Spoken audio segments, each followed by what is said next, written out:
दिल्ली के पर्यावरण मंत्री गोपाल राय ने बताया कि दिल्ली के पर्यावरण को बेहतर करने के लिए विंटर एक्शन प्लान की तर्ज पर इस बार समर एक्शन प्लान भी तैयार करने के लिए पिछले दिनों एक मीटिंग हुई थी।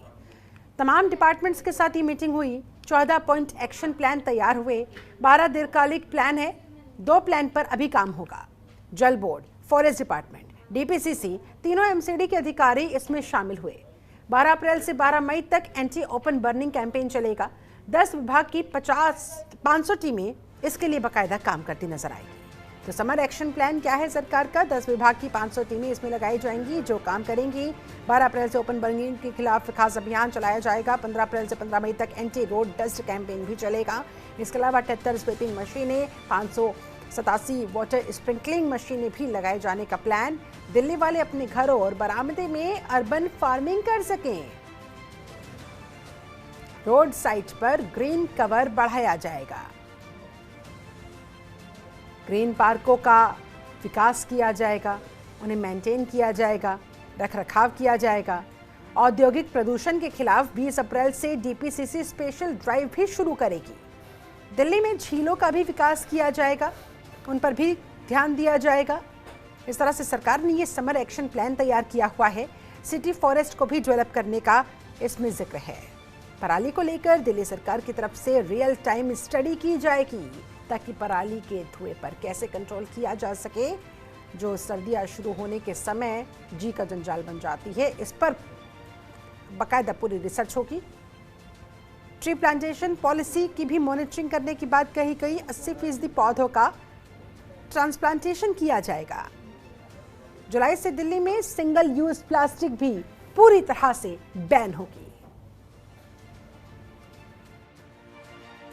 के पर्यावरण में और बेहतर सुधार के लिए दिल्ली सरकार की तरफ से तमाम दिल्ली के अलग अलग विभागों, एजेंसियों के साथ विंटर एक्शन प्लान की तर्ज पर समर एक्शन प्लान बनाने के लिए आज संयुक्त बैठक हमने बुलाई थी, जिसमें 14 पॉइंट एक्शन प्लान तैयार किया गया है।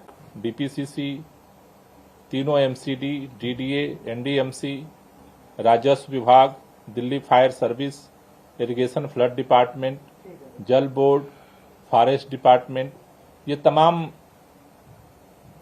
विभागों के अधिकारी शामिल हुए।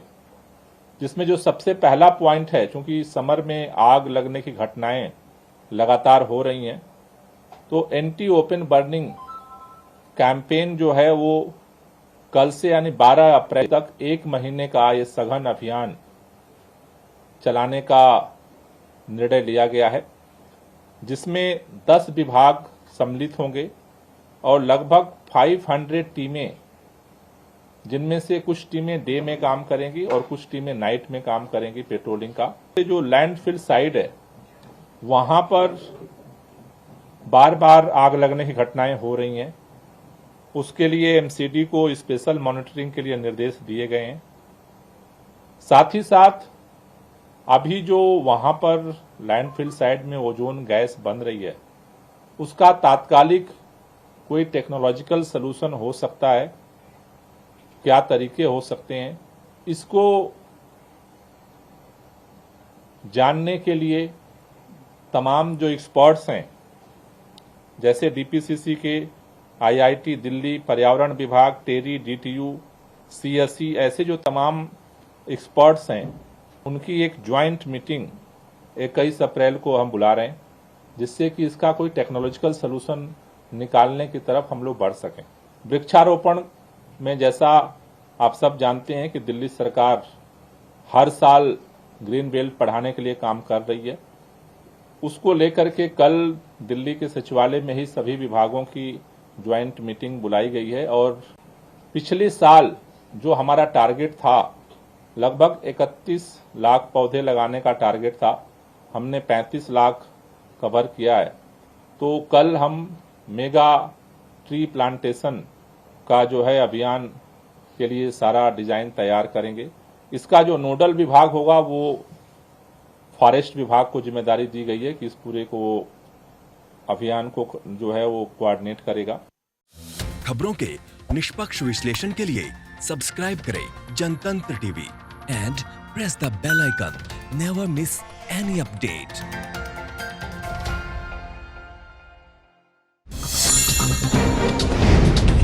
डाउनलोड कीजिए जनतंत्र टीवी ऐप को, जो कि अवेलेबल है गूगल प्ले और ऐप स्टोर पर। अधिक जानकारी के लिए अभी डाउनलोड करें।